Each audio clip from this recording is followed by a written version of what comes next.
La parole de l'Éternel déclare, le prophète dit, je vis le ciel ouvert, je vis l'Éternel assis sur son trône, les pans de sa robe remplissaient le temple. Au-devant de lui, 24 vieillards qui jetaient à ses pieds leur diadème de sainteté et qui criaient, Saint, Saint est l'Éternel des armées, toute la terre est remplie de sa gloire.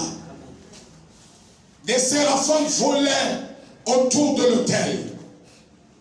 Et je dis en moi-même, je me dis en moi-même, je suis mort. Parce que mes yeux ont vu l'Éternel des armées. Parce que je suis un homme aux lèvres impures. Mais un séraphin fit un déplacement éclair avec une pince à la main et récupéra une braise de l'autel. Il la déposa sur ma langue et dit, grand voyant, ton iniquité est expiée. Ton péché est enlevé. Il y a des incapacités dans nos vies, des faiblesses et des manquements qui ne sont pas dus à notre volonté, mais qui ont besoin qu'un séraphin descende de nouveau avec une braise de l'autel pour opérer de manière mystique notre délivrance. Je déclare dans ta vie ce matin et je proclame et prie, ta délivrance est totale. Ton expiation est complète. Ta purification est totale.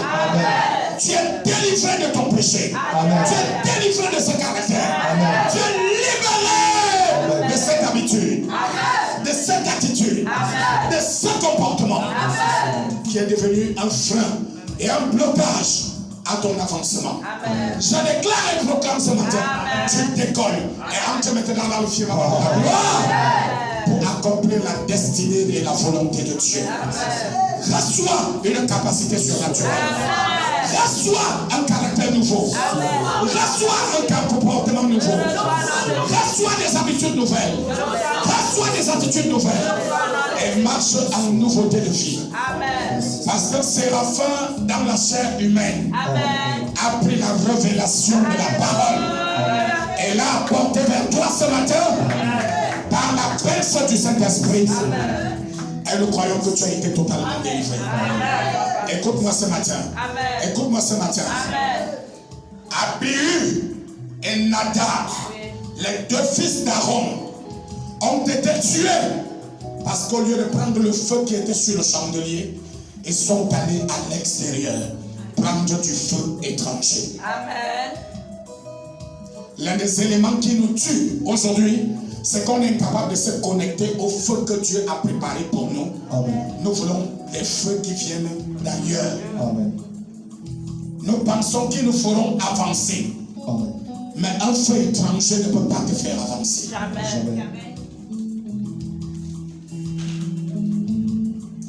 Les gens ont fait des églises sur Facebook, sur YouTube. Les gens ont des connexions maintenant à des milliers de kilomètres. Ma soeur, ça ne peut pas marcher comme ça. Ça, c'est du feu étranger. Alléluia. Lorsque Aaron a été retranché, la personne qui devait être revêtue des vêtements d'Aaron, c'était Nadab. Mais le problème, c'est que Nadab et son cadet immédiat Abihu n'étaient plus là. Parce qu'ils avaient été retranchés à cause du feu étranger. Et c'est Éléazar qui a porté les vêtements pour remplacer son père. Parce que ces deux aînés avaient lamentablement échoué. Je déclare et proclame sur ta vie ce matin. Tu n'échoueras pas comme Nadab. Tu ne mourras pas précocement comme Abihu. Reçois le manteau d'Éléazar. Reçois le manteau d'Éléazar. Et marche en nouveauté de vie.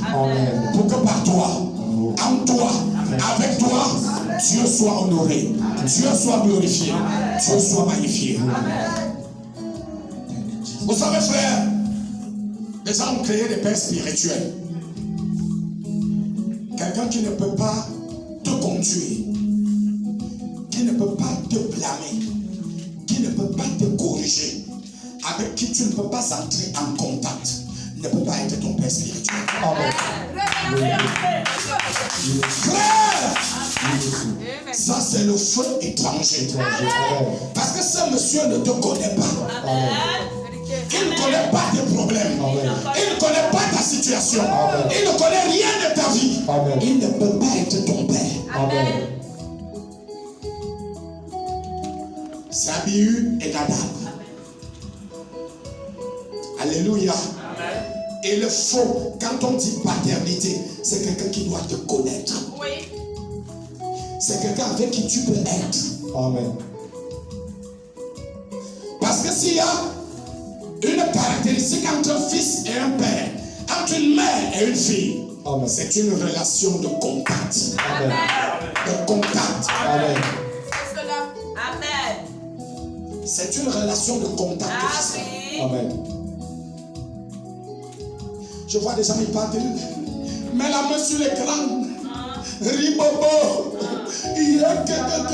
L'esprit descend. Ça, c'est les émotions. C'est un spectacle de vibration. Amen. Frères et sœurs, tu aimes ton âme. Tu veux construire ta vie. Il faut quelqu'un avec qui tu peux être en contact. Yes, sir. Pour que certain travail soit fait. Amen. Quand Abihu et Nadab ont ramené ce feu, Dieu a laissé qu'il soit frappé sur le champ. Et a interdit à Aaron de ne même pas prélever les obsèques de ses deux fils. Parce que le feu qui était dans le chandelier, dans la maison de Dieu, était largement suffisant pour régler leurs problèmes. Mais il voulait une autre dose de feu. Peut-être que l'église est trop grande. Peut-être qu'il y a beaucoup d'argent et beaucoup plus de richesse. Mais mon frère, ça ne règle pas ton problème. Amen. Ça ne règle pas. Ça ne règle pas. Hein, Daniel? Amen. Non, le contact doit être réel. Il doit être palpable. Amen.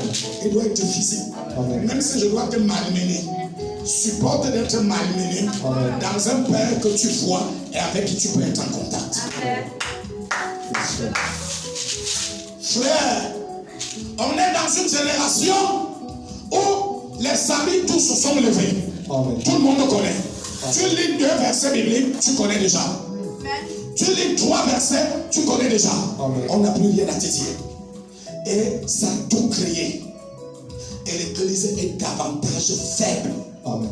Faible. Faible. Parce qu'il n'y a pas de vie. Amen. Pourquoi? Pourquoi? Pourquoi? Amen. Parce qu'il n'y a pas de suivi. Alléluia. Je vois également des gens qui aiment les grandes églises.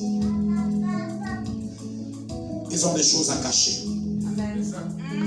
Parce que dans une église de 1000 personnes, de 2000 personnes, il est facile de se dissimuler. Que dans un groupe comme celui-ci. Amen. Et là encore, on retrouve le feu étranger. Chacun apporte sa part. Et il y a des décès. Des Nadab tombent, des Abihu tombent. Nous avons besoin de nous relever et de marcher en nouveauté de vie. Amen. Ouais, notre frère Thierry, il a passé beaucoup de temps dans une grande église, plus de 10 ans. Mais aucun chapitre de sa vie n'est en construction.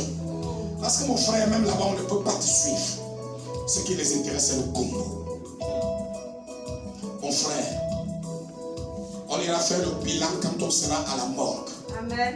Mais avant d'arriver à la morgue, on commence à faire le bilan maintenant. Amen. Ça fait combien d'années? Où sont les résultats? Où sont les résultats? Amen. Mais moi je dis, je ne mourrai pas comme Abihu. Amen. Je ne mourrai pas comme Nadab. Amen. Je porterai la gloire de mon Père à la dimension d'Éléazar. Amen. Pour que le nom de l'Éternel soit glorifié. Amen. Lorsqu'Aaron a été recueilli, Israël aurait voulu voir descendre de la montagne Nadab revêtu de la soutane de son père. Mais c'est plutôt Éléazar qui est descendu. Frère Billy, ceux qui veulent mourir, on peut également les encourager à aller chercher le feu étranger et à mourir. Nous on reste connectés au feu qui est sur le chandelier. Amen. La révélation de Dieu. Amen. Les 7 visages de Dieu. Amen. Les 7 esprits de Dieu. Amen. jusqu'à ce que notre délivrance soit totale. Amen. Ce matin, nous avons dit, à femme, la guerre du feu, Amen. nous la gagnons d'abord. Amen. Vous savez, fiston, il y a des sorciers dans cette génération. Il y en a qui ont fait le feu. Ils n'ont plus fait le feu avec la terre. Ils ont d'abord coulé l'endroit. Avant maintenant d'allumer le feu. Frère Mathieu, pour ce qui est sous la dalle là-bas, est-ce que tu étais quand il mettait? Tu n'étais pas là. Je voudrais te dire, Aaron a été recueilli. Mais c'est le feu qu'Aaron a resté sur le chandelier qui a gouverné Israël jusqu'à la fin des âges prophétiques. Amen. Je reprends. Parce que tu n'as pas bien compris. Aaron a été recueilli. Amen. Mais c'est le feu qu'Aaron a laissé sur le chandelier qui a gouverné Israël jusqu'à la fin des âges prophétiques. C'est-à-dire, même quand on a bâti le premier temps, on a pris le feu qui était sur le chandelier. Amen. Et c'est ce feu-là qu'on a mis dans le lieu très saint. Amen. Qu'est-ce que je voudrais te faire comprendre?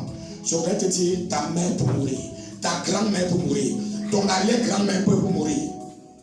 Mais laissez un feu qui va gouverner la famille, même pendant 120 ans. Et si tu ne te lèves pas pour mettre ce feu-là hors d'état de nuire, tu vas beau prier, tu vas beau jeûner, et il n'y aura pas de résultat. Parce que là, il faut opérer. Dieu attend que tu opères. Dieu n'attend pas que tu pries. Amen. Et un frère Billy, ils n'ont peut-être pas bien compris. Frère Thierry, le feu qu'Aaron a laissé sur le chandelier, car il a été recueilli, c'est-à-dire mort, ce feu-là a gouverné Israël jusqu'à l'âge de Malachi, qui est la fin des âges prophétiques, et le début de l'âge de l'Église. Et tu sais, dans le lieu très saint, là-bas, le feu que tous les souverains sacrificateurs utilisaient, c'était le feu qui avait été transmis par Aaron. Est-ce que c'est bon? Amen. Maintenant, le problème c'est que les hommes mystiques connaissent cette loi et toi tu ne la connais pas. Amen. Mais dans l'église, ça veut dire que ton arrière-grand-mère sait, ta grand-mère sait, ta mère sait qu'elle peut laisser un feu qui va gouverner la famille même pendant 200 ans. Amen. Imaginez-vous, si c'est un foyer qu'on a coulé, un fiston, ça veut dire que même si on casse la maison, le foyer est là. On laisse une plantation, le foyer est là. On reconstruit dessus, on coule dessus, le foyer est en bas. Et il peut vous tenir comme ça pendant 200 ans. Jusqu'à ce qu'un matin, un courageux se lève et décide de détruire l'autel. Parce que l'autel qui était dans la maison, l'autel de Jérubaal, dans la maison du papa de Gédéon, quand la mission de Gédéon devait commencer, ce n'est pas Dieu qui est venu détruire l'autel. Dieu a dit à Gédéon, détruis d'abord l'autel, abat le pied sacré avant que je ne commence avec toi. Amen. Yes, sir. Oui, mon frère. La grâce que nous avons, c'est que nous avons pris le rouleau, nous l'avons avalé. Amen. Yes. Et il y a tellement de choses, mais je préfère vous laisser à ce niveau. Amen.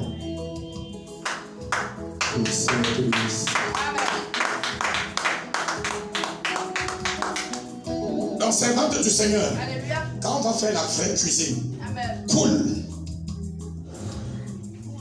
Donc, seule une fois, amen, tous les difficiles qui sont là, tu sais la première génération, tu sais la deuxième, tu sais la troisième, amen, tu sais la quatrième, dis même à Dieu que jusqu'à la 10e, s'il tarde et que nous on est parti. On demandera comment ces gens-ci font pour servir Dieu depuis des générations. Amen. Mon frère, c'est le fruit de la mer. Alléluia. Ne me demandez pas.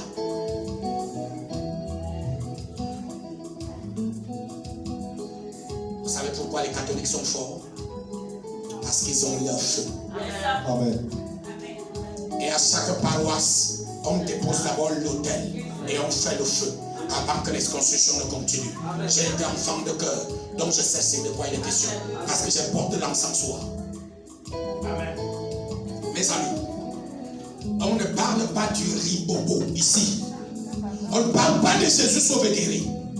On parle de la profondeur mystique des choses que l'œil n'a point vues, que l'oreille n'a bien entendues et qui ne sont même jamais montées dans le cœur de l'homme. Donne-moi un amen de certitude et de conviction. Yes, sir.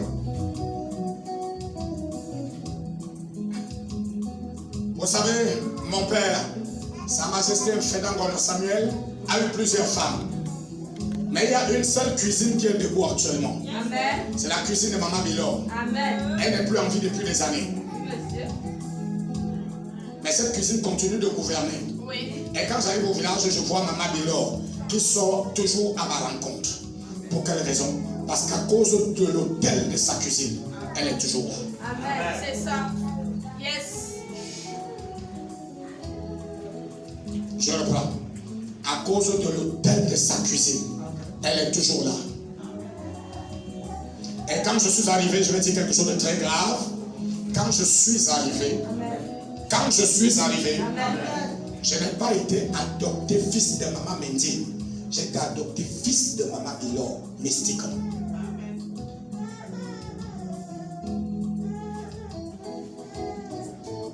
Donc quand j'arrive, elle sait que son fils est venu. Donne-moi un amen triomphant. Amen. Dis encore amen. Amen.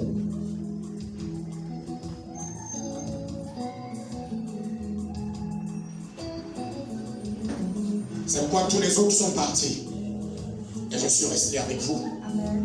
Mais il faut maintenant raser tout ça. Et sortir quelque chose de nouveau de terre. Amen. Pour démontrer que là où le gazam, le shélek, le hasil et la sauterelle ont dévoré, lorsque le Seigneur entend scène, il restaure. Amen. Yes, sir. Amen. Merci, Seigneur. Thank you, Lord. C'est une affaire de feu. C'est pourquoi ceux qui ont assisté à la cérémonie savent que ce jour-là, le dimanche 3 octobre 2021, au matin, quand nous avons terminé l'assise sous le manguier, c'est dans cette cuisine qu'on est allé clôturer le débat. Amen. Pourquoi l'oncle maternel m'a amené dans cette cuisine? Parce qu'il savait mystiquement que j'avais été adopté comme le fils de Maman Bilor et non le fils de Maman Midi. Frères et sœurs, je veux préparer pour Dieu un peuple qui ne s'arrête pas au bavardage. Amen. Un peuple qui connaît les lois, les fonctionnements et les principes mystiques. Thank you, Lord. Parce que la Bible n'est pas une littérature. Yes, La sir. Bible est un livre mystique. Oui, monsieur. La Bible est un livre mystique. Oui, monsieur. Et il y a la dimension ésotérique, il y a la dimension historique, il y a la dimension évangélique. Et il y a également dans la Bible la dimension mystique. Mais le problème, c'est qu'on s'est arrêté à la dimension évangélique. On a laissé aux autres la dimension ésotérique. On a laissé la dimension historique. On leur a même abandonné la dimension mystique. Et je refuse de faire comme vous. Amen. Je refuse d'être avec vous. Je veux avoir toutes les dimensions dans ma main. Donne-moi la main de certitude et de conviction. Amen. Dis encore amen. Amen.